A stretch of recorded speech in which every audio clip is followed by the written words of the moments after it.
Assalamualaikum dan selamat sejahtera kepada murid tahun 3 hari ini belajar bahasa Melayu bersama Cikgu Ni. Okey, kita belajar sama-sama.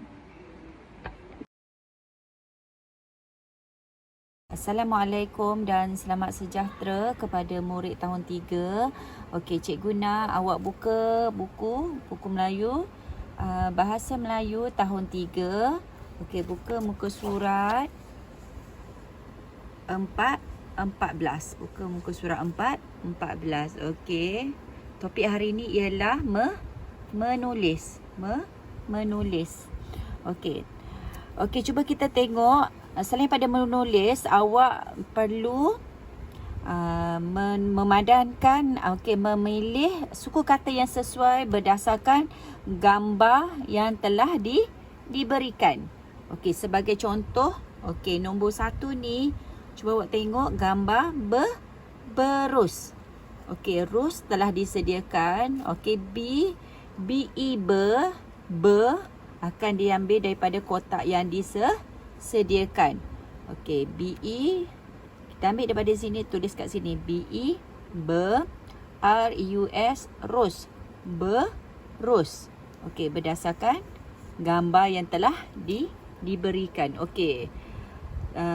Selepas tu awak perlu menulis berdasarkan garisan yang telah disediakan. Okey, kita ada 3 garisan, iaitu garis pertama, garis kedua dan garis ketiga.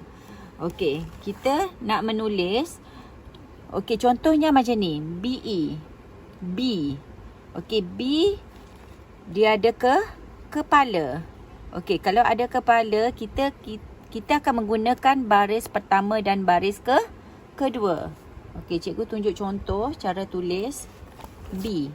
Okey, daripada atas awak turunkan ni sampai ke barisan kedua dan awak pusingkan lengkung B sini. B. Okey, E kita gunakan baris kedua saja.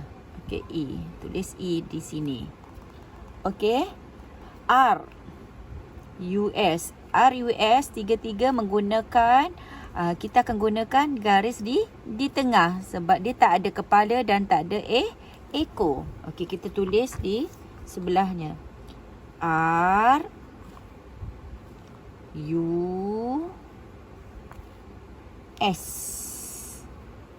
Okey. Begitu juga dengan nombor 2. Cuba awak perhatikan gambar kedua, iaitu gambar apa ni? Gambar stem. Gambar stem. Okey, awak akan cari se. Okey, dia di dalam kotak yang disediakan. Yang mana perkataan se? Okey, belakang dia dah bagi clue.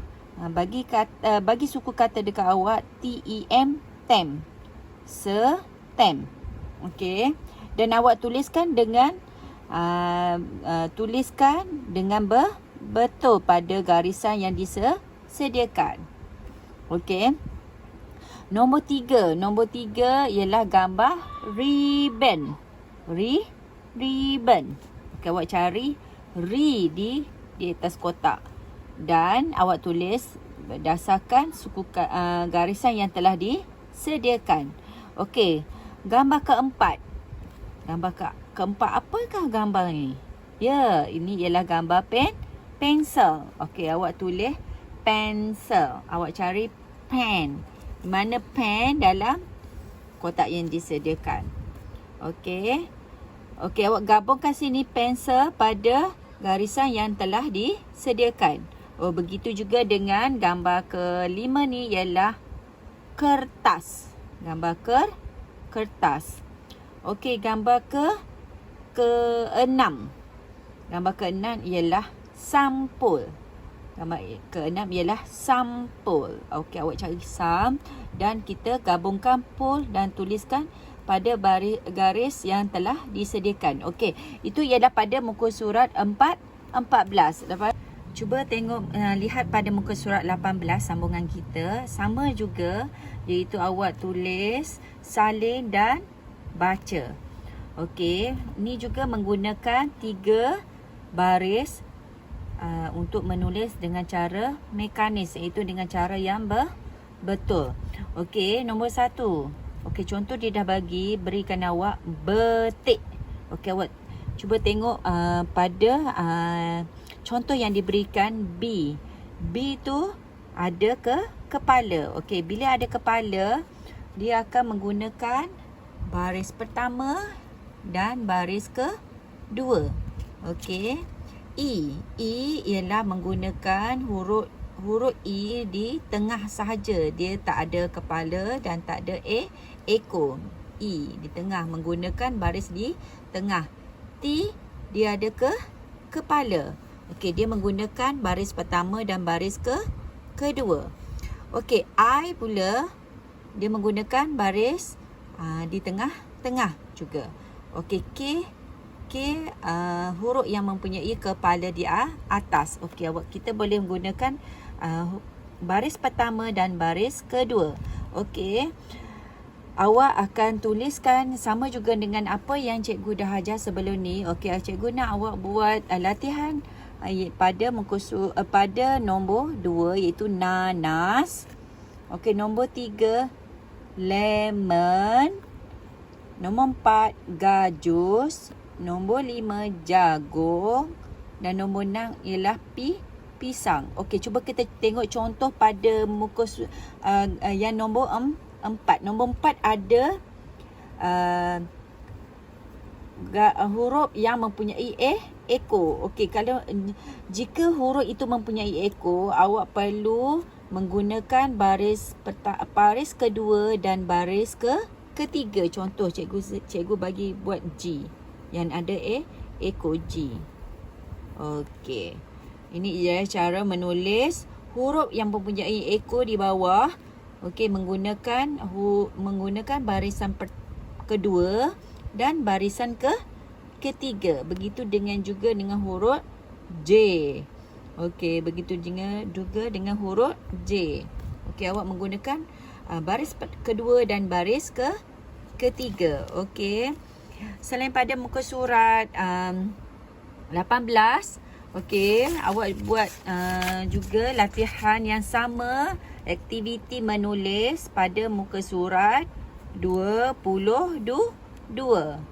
Okey, pada muka surat 22 awak perlu memadankan suku kata yang sesuai dan membentuk perkataan yang bermakna. Contoh, bantal. Okey, awak tuliskan bantal. Sebagai contoh, dia dah sediakan bantal. Okey, nombor kedua, bancuh ke ataupun camcuh. Okey, yang mana yang mempunyai perkataan yang bermakna. Awak pilih sama ada ban dengan cam. Okey, nombor 3, pur. Dia dah sediakan suku kata akhir ialah pur. Okey, sama ada ban ataupun cam. Begitu juga dengan nombor 4, jir dan bah dan pak. Okey, awak pilih ban ataupun cam untuk membentuk perkataan yang bermakna. Okey, lepas tu awak tulis seperti muka surat 18 dan muka surat 14 yang cikgu dah tunjukkan contoh tadi. Okey, cikgu nak awak buat latihan ni ada 3, iaitu pada muka surat 14, muka surat 18, muka surat 18, muka surat 18 dan muka surat 22. Okey, cikgu nak awak buat latihan ni dan hantarkan pada cikgu. Minta tolong ibu atau ibu dan bapa awak mengambil gambar jawapan yang telah awak siapkan latihan ni, dan untuk cikgu semak awak punya kerja sekolah. Okey, selamat melakukan aktiviti. Okey, sekian, terima kasih untuk cikgu pada hari ini.